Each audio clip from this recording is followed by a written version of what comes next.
Startuprad.io, your podcast and YouTube blog covering the German startup scene with news, interviews, and live events. Welcome to our June 2024 wrap-up with vital news from the startup and tech entrepreneurship scenes in Germany, Austria, and Switzerland in 30 minutes or less. Heavy task today, but our startup news is recorded with me, Chris, in New York City, and Joe joining from Frankfurt. Hello, Joe. Hey, guys.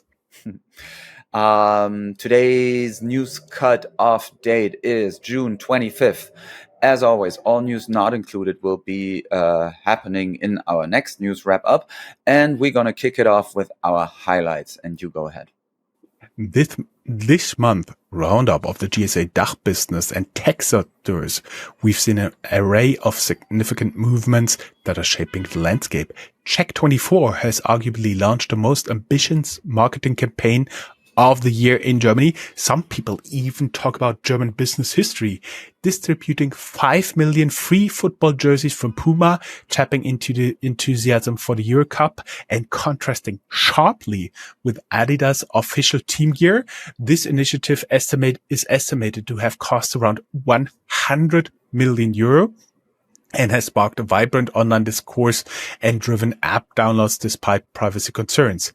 In aviation, Lilium is seeking 300 million euros in government aid to push forward its Lilium jet.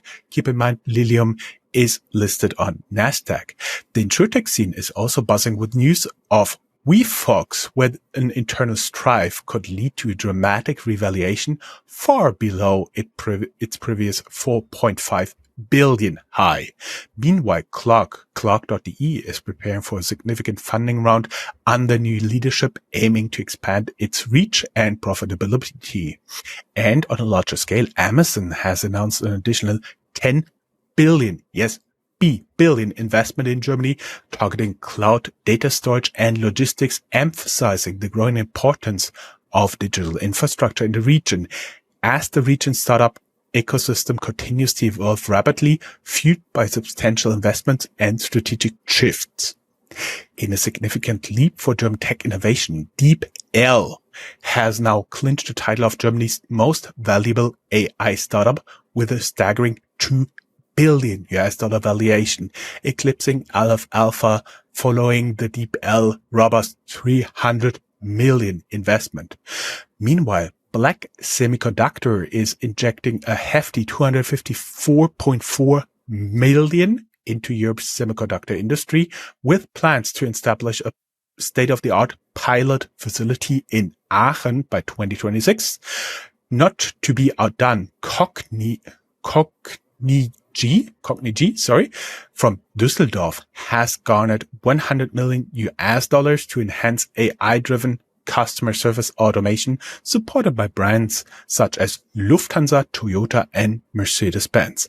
Finally, in the mobility sector, Flix is considering a shift in strategy with a potential private equity investment from EQT that could see a later acquisition of 30%, possibly altering Flix's path to a public offering. Chris, let's talk startups. Yes. So, I mean, first off, we, for those not watching us, we have to explain we are Hawaiian shirts. Yeah. And if you're watching this, it's your own fault. Yeah, honestly. My apologies, but it's a segue into us taking a summer break. We will be back with the summer news wrap up on September 2nd. US Labor Day, also sometimes considered to be the start of election season, even though we said it's Tuesday the 25th right now, and we are looking at the presidential debate in 2 days already. So we will see about this. Nevertheless, for everybody who speaks German, we may hint that you do have a podcast in German explaining US politics. It's called, of course it's in German, it's called Bei Burger und Bier, which I usually listen to during my afternoon walk. Chris, here you go. Well done. We're still not sure about the number of publications we will have during the summer, since requests are piling up a bit on our desks. We would assume every other week there might be some new content with the potential to have even weekly publications. So it's promising to be a really hot summer already. And here in New York, we already had our first day with more than 100 degrees Fahrenheit. Also, Germany is forecasted to have to reach 35 degrees Celsius next week. Chris, how much is this in Fahrenheit? I assume a lot. Somewhere in the 90s? yeah. So yes, 35 is like 90s, exactly. But since we are also always service oriented here, I, as a European, always struggled with the stupid conversion from Fahrenheit to Celsius and back, and to have any sense of what any of the Fahrenheit numbers mean. But just recently I read, you just have to think of Fahrenheit as percent. So 80 degrees Fahrenheit, 80% weather. Okay, that sounds good. I can wear short sleeves. 30%, 30 degrees Fahrenheit, which is more or less like 0 Celsius, is like, oh, this is chilly. This sucks. 100 degrees Fahrenheit, it's 100% warm. It's too much. Anything above 100%, way too much. Impossible. So this is my new system. And just think of Fahrenheit as percent and you're all good. Actually, I just Googled it. Of course I did. 35 degrees Celsius or 95 degrees Fahrenheit for everybody who's newly listening to this. Always when Chris does have a siren in the background, he's off the hook. If we don't hear any sirens in the background when he's recording from New York, he owes me a bagel when I'm there next time. Bagels are piling up. So yeah, our video podcast will go live on June 27th, available 24 hours before for channel members who can't wait to see us in the Hawaiian shirts. Audio podcast goes live on Thursday, June 27th as well. You can always tune into our internet radio station, which more than 100,000 people did all together over all platforms. And we also have many media partners there, including but not limited to Tech.eu and Stanford University Radio Show, Laptop Radio. You can find all this at www.startup.radio. You can get your content to your inbox if you subscribe to Substack. And we, as always, we have all our channels at Linktree, linktree.ee/startupradio, one word. And we also have enablers for this. This recording is supported by HTIA and the Enterprise Europe Network Hessen. This recording was made possible by HTIA, Hessen Trade and Invest, and the Enterprise Europe Network Hessen. These organizations have made tremendous contributions to helping startup businesses succeed and thrive, providing a range of services from helping to find grants to ongoing partnerships. By taking advantage of these resources, startup companies can network and develop innovative strategies for success on the international stage. The dedicated support of HTAI and the Enterprise Europe Network Hessen, also EEN Hessen, is paramount in providing startup businesses with the tools for lasting success. Look at our dedicated podcast in partnership with them, Tech Startups Germany, or of course, again, as we said, in the Linktree. Now dig a little bit into the top news, right, Chris? Everybody's talking about Euro Cup here in Germany right now, especially since Germany has successfully moved out of the group phase as number one in their group. But I do believe it wasn't the most difficult, neither Italy, nor Spain, nor France, nor Portugal. So it was okay. Check24 just accomplished the biggest marketing campaign in Germany this year is a question. Check24 has made waves in its latest marketing campaign, distributing 5 million, yes, million free jerseys from Puma ahead of the European Championship. This bold move, estimated to have cost around 100 million euros, aims to tap into the football market and attract a younger audience. The jerseys, which have flooded fan zones and social media, contrast sharply with the official DFB, the German Football Association, team's jerseys made by Adidas. Check24 founder Heinrich Blase sees this as a long-term investment in the brand, despite criticism from customer advocates who warn about data privacy. The campaign has not only boosted app downloads, but also sparked discussions and memes online. While some applaud the innovative approach, others question the true cost of the free jerseys. What everybody has to see is also the background story that Puma and Adidas have been founded by competing brothers. So this is just a continuation of this fight. And I do believe a lot of people at Adidas are currently pretty mad at Check24, and of course, Puma. Air taxis, still in the news. Remember that we talked last news about Volocopter and the missing their self-imposed deadline of flying during the Paris Olympics this summer and the failure to secure more than 50 million state guarantees. Lilium is now in the headlines. The Bavarian EVTOL, IFTO developer, is seeking 300 million in government aid to bridge financing gaps for its Lilium jet. Meanwhile, competitor Volocopter is also vying for funding. First manned flight expected this year. Details in the link here in the show notes at Handelsblatt. Also, the news of Lilium come after last month we covered the 150 million funding. We've hinted this already in our headlines.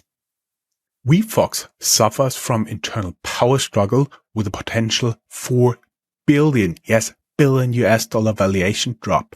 There seems to be a power struggle at WeFox, as always the company as a whole is suffering. This is what we know. According to several articles in the newspapers and blogs, Mubadala, an important investor at WeFox, a sovereign wealth fund, pushes for sale of to UK's Ardonga, valuing the Berlin-based insurtech at only 550 million euros, far below the last valuation reported by TechCrunch to be 4.5 billion in May 2023. Other investors prefer injecting fresh capital. Decision time looms.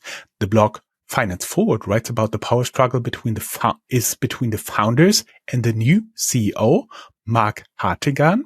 They write the founders want to avoid him getting elected for the board of directors. The blog Das Investment, the investment, wraps up neatly. Mubadala Investment would profit from a sale. The valuation has dropped considerably. Founders and some investors want a new start because, according to Bloomberg, the founders would end up empty-handed in a sale to Aondag. Mubadala would profit most from a divestiture. The future depends on the election of the next supervisory board, and of course, we keep you updated. In a stark contrast, also in the insurtech space, Clark.de. Christopher Oster, we had him in 2 interviews, and you can look down here in the show notes, the last video interview I had with him in the 100 million round, is peacefully transitioning from his operational role at Clark to join the supervisory board. His leadership has been pivotal, and we're excited to see the impact he'll make in his new role. Congrats, Christopher. There's a link to his personal LinkedIn update, and you can learn more about him along this journey with our 2 interviews with him over time. Plus another article, InsurTech startup Clark is gearing up for a massive 100 million funding round under the new CEO, Benedict Kaltaya, with plans for expansion and increased profits. Clark is set to make waves in the industry. More details, of course, as always in the link. And the last top news, and then I hand it over to Chris. After announcing 7.8 billion euros investment last month, Amazon announced another 10 billion euros additional investment this month. They are focusing on cloud storage in the Rhine-Main area and expanding its logistics network. This brings the total investment in Germany to 70.8 billion euros just announced this year alone. Note, both investments are focusing on building more or less their infrastructure in Germany. And I hand it over to Chris, who has important news about AI. Yes, and a bit shorter top news here. In the AI world, we see that DeepL is going to become Germany's most valuable AI startup, surpassing Aleph Alpha, because DeepL got a $300 million investment and now hit a $2 billion valuation. They built their reputation with machine translation and actually holding their own against Google Translate and ChatGPT, I'd say. There's more than 250 million euro for Black Semiconductor because they secured 254.4 million euros in a Series A funding to boost Europe's semiconductor industry. With the money, or in terms of business strategy, they are set to open up a cutting-edge pilot facility in Aachen by 2026. And Cognigy from Düsseldorf raises $100 million to supercharge AI customer service automation. Euraseo Growth leads this Series C funding round, which is supposed to fuel research and development and global expansion of the brand. So far, clients include Lufthansa, Toyota, and Mercedes-Benz. We will see who else will join that group. And Flix considers a private equity investment, as you already said. There's big moves in mobility. Investor EQT is in early talks to potentially acquire 30% stake in Flix, powerhouse between Flixbus and Flixtrain, the company here in the US owning what used to be Greyhound, which also could probably lead, that investment could also probably lead to a delayed IPO. You can learn more in our interview with Jochen Engert, who at that time was CEO at Flix, and there you can get some background about the company. I'm handing it over back to you to brag for a quick second, and then I'm taking over again. Yeah, there's actually not a lot to brag about. Our new website is online. You can register there on the website to get alerts every time we post new content. Note, not all blog posts are moved there yet, so that means you may get a lot of alerts that we posted something just because we're migrating this.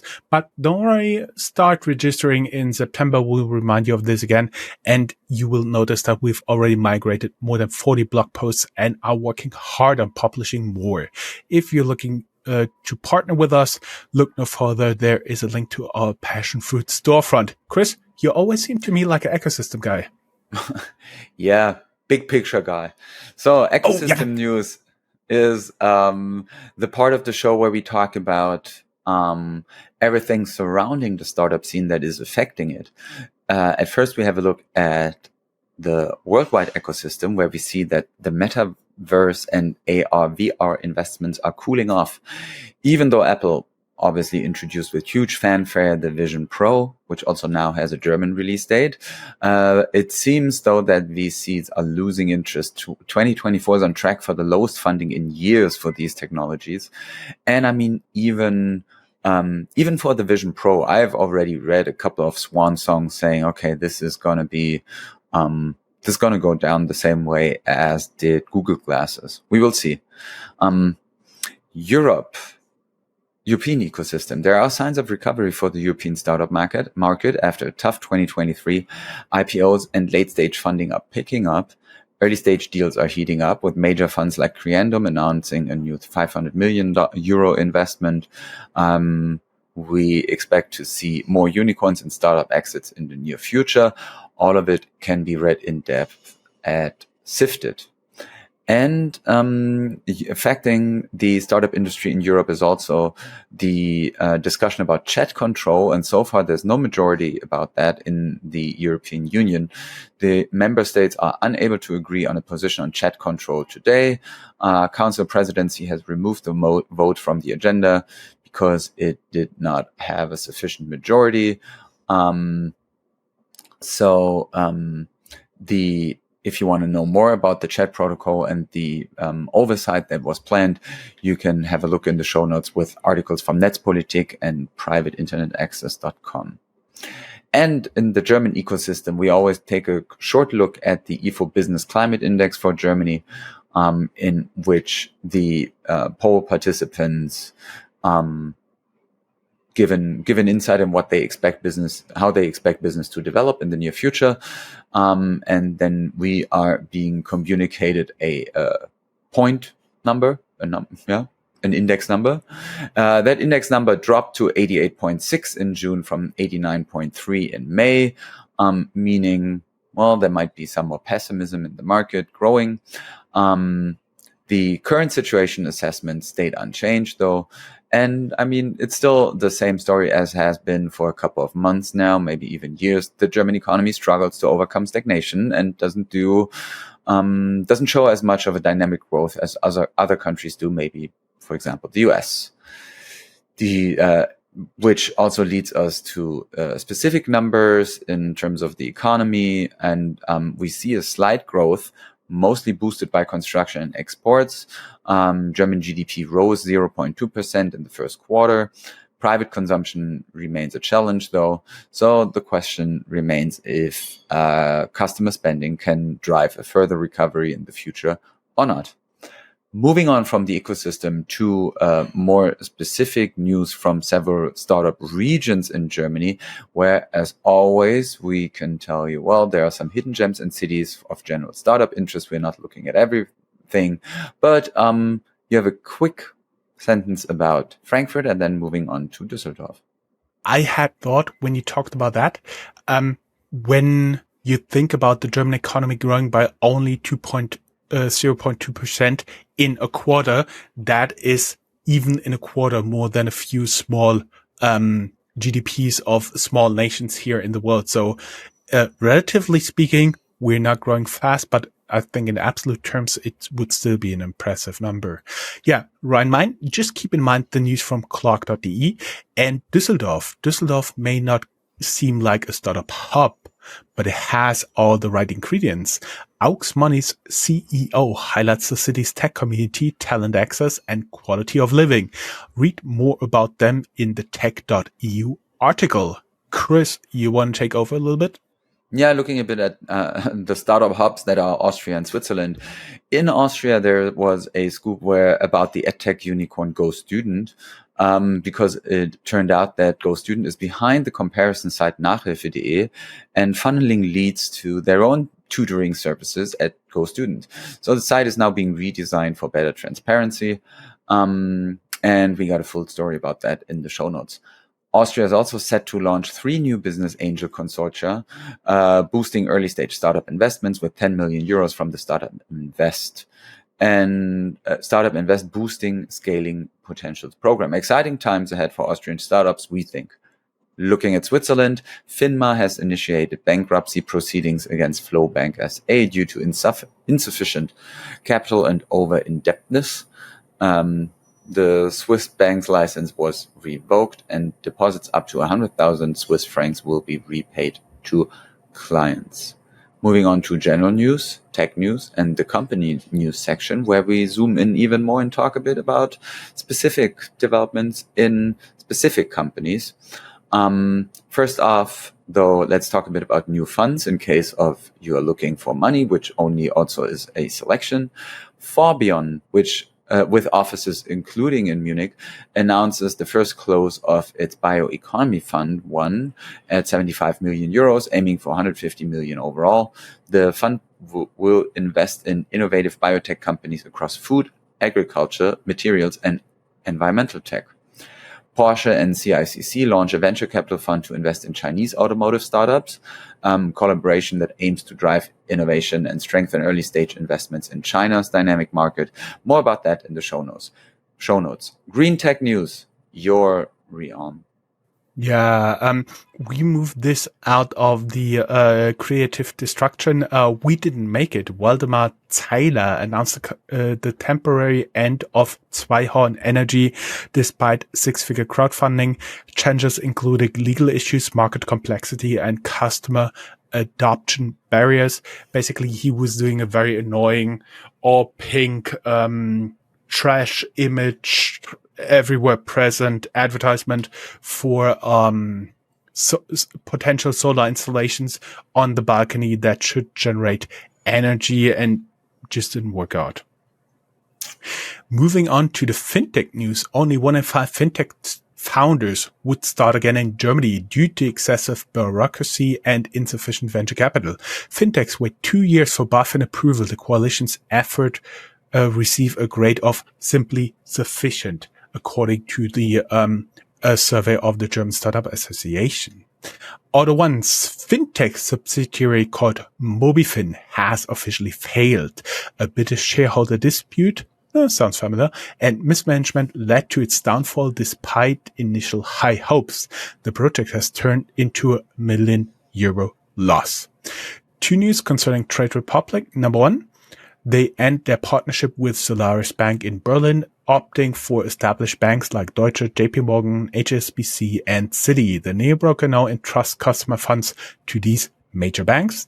More links, of course, in the show notes. And Trade Republic experienced problems with paying dividends for shares their customers hold in their portfolio. They answer questions.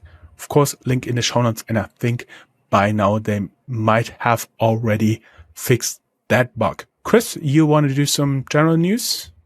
Sure. And looking at the time, I'm gonna just rattle it off. Northvolt's 2 billion euros deal with BMW has been cancelled due to production delays. It's a Swedish battery manufacturer, which is now also reviewing its planned factory in Borlänge, Sweden. More about that at Zifted. Celonis, Germany's most valuable startup, is reinventing itself, as they say, despite nearly 40% growth. Their IPO is delayed as they revamp technology to harness AI advancements better. They are expected to surpass $1 billion in revenue this year. After the big fireworks of gorillas, which burned fast and bright, not all delivery concepts seem to suffer. So we see that Flush & Post, one of the few survivors of the delivery boom, likely surpassed 500 million euros in revenue in 2023, despite staff reductions. Oetker expects a significant growth in 2024. So maybe Flush Post might also outpace rivals like Picnic and Knusper. We may add for our audience abroad that Oetker is basically a large conglomerate of food companies started originally by a person with a family name Oetker with ingredients for baking. Yeah, a bit like, I would say probably like General Mills or something. Yeah, I don't know. They're also into muesli a lot. But not all delivery ideas do well. Berlin's pharmacy delivery service MAYD, MAYD, has filed for insolvency. Once operating in 70 cities, they faced financial struggles and competition. The app already experienced outages. The exploration company from Munich receives order from the European Space Agency to build a space capsule in order to deliver freight to the ISS. Peugeot partners with German startup VAY, VAY, to revolutionize delivery services with teledriving technology, aiming to make autonomous vehicles obsolete. We got big news for Uber. Once a fierce competitor, is now expanding its partnership with German taxi providers. So the Uber app is now available to all taxi operators across Germany. And the German army, Bundeswehr, is exploring new drone defense solutions, and startup Titan Technologies may have what it needs: a 3D printed AI-equipped kamikaze drone with speeds up to 250 kilometers per hour. It apparently is able to take down larger drones. More about that in Handelsblatt. Let's talk a bit about creative destruction. Creative destruction, of course, as always, Schumpeter's creative destruction. And I have to tell you, Chris, this is getting shorter and shorter, and the fundraisings are getting longer and longer. I think we turned a corner here. Berlin-based Mersor, known for personalized accessories, declares insolvency. Munich 3D LiDAR tech company Blickfeld is insolvent. Founded in 2017, it raised over 42.5 million euros, but faced financial hurdles. 2022 revenue was 1.9 million with loss of 12.6 million. Whoa, that's staggering. They raised their last funding in 2023. And of course, you can learn more in the show notes. And Austria, Vienna-based startup Spoon, formerly Tolstoy, known for its AI-driven restaurant management software, files for bankruptcy after selling its vegan restaurant division last fall. Chris, you want to end on a high note?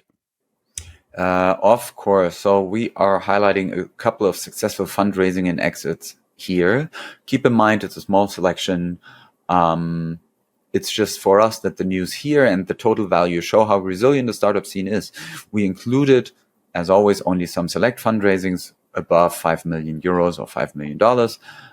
This month, there were so many announcements that, as always, nearly. So as you're saying, like mood is picking up, that we could not include all funds raised. So a couple of highlights here. Yes, a lot of money, but since biotech is not our main focus, the news ended up down here. ITM from Garching raised 188 million euros. It's a Munich-based radiopharmaceutical biotech and aims to advance precision therapeutics for hard-to-treat cancer tumors and to expand manufacturing capabilities. ESA Aerospace secures an additional 65 million in funding, raising its Series C to 220 million euro. It's backed by the NATO Innovation Fund and aims to launch its Spectrum rocket this year. Also, ESA Aerospace secures in addition an 18.5 million euro growth loan. Good Lord. They are not like on the green lawn. An 18.5 million euro growth loan to gear up for the rocket production. The investment comes from California's ATEL Ventures, and it will fuel their mission to launch small to medium-sized satellites to enhance connectivity. And then we have a company that for me is probably Empower Zero. Empower Zero. Oh. Empower Zero. I was like, M, accent circonflexe, zero. M to the power of zero, I think it's yeah. $35 million in a Series A funding. I guess most of it goes to the person who named the company. The Zug-based decentralized infrastructure layer for crypto dollar issuance plans to expand operations and development. It's led by Bain Capital. Recap raises $14.6 million in a Series A funding led by Entrée Capital, financing and data insights platform that will expand operations and business reach in Germany and the Netherlands. Then more AI news. Deep Judge, which is an AI-driven legal search startup, raised $10.7 million in seed funding led by Quatu. Funds will support expansion and team growth to meet customer demands. ARX Robotics secures 9 million euros in funding to revolutionize autonomous ground systems, also backed by the NATO Innovation Fund and other investors. So they want to boost military and civilian applications with scalable but modular robots. Restate raises $7 million in seed funding led by Redpoint Ventures. It's founded by Apache Flink's co-creator and aims at simplifying building distributed applications with an innovative workflows as code system. Atmio, a Hamburg-based startup, raises 5.1 million euros in seed funding in order to combat methane emissions. It's led by Notion Capital, and the round is going to fuel product development and team expansions. Etris, a Munich-based biotech, secured a $5 million funding from the Gates Foundation to advance RNA therapeutics and vaccines. With this boost, they are able to fast-track ETH47, an inhaled mRNA candidate for respiratory diseases. And it's a small investment, but still noteworthy. QuickSave for Compion, it's a Düsseldorf-based B2B financial marketplace, avoided insolvency thanks to a swift investment from two shareholders that injected €1 million. And that came just weeks after the parent company, Doc Financial, went bankrupt. We have some fundraisers from Switzerland. Neural Concept raises $27 million in Series B. It's a Lausanne-based 3D deep learning platform for product engineering and wants to accelerate global growth and meet customer demand in Europe, Asia Pacific, and the US. And Swiss blockchain firm Lücke loses $22 million in a major cyber attack. Despite the breach, the company assures customers that their funds are safe and will be reimbursed. And fundraising from Fundraising from Austria is a blank today. So this is a wrap. We will be back on September 2nd. And actually, guys, if you want to have more, just let us know. If you want to have less, let us know. But actually, I have to admit, doing more is simple. You just include more content, but actually doing really, more paragraphs, digging a little bit deeper into the news is what we like. That's why the top news are getting a little bit bigger and we go over the rest. I agree. No news to stay ahead of the curve. In summer, just like stay in the curve. That's our recommendation. As always, it was a pleasure talking to you, wrapping up the news with you, and we will be back together on September 2nd, Labor Day in the US. Also, my birthday. Wonderful. Looking forward. Wonderful. Thank you. Auf Wiedersehen. Au revoir. Bye bye. 再见. Bye bye. Tschüss. Tschüss.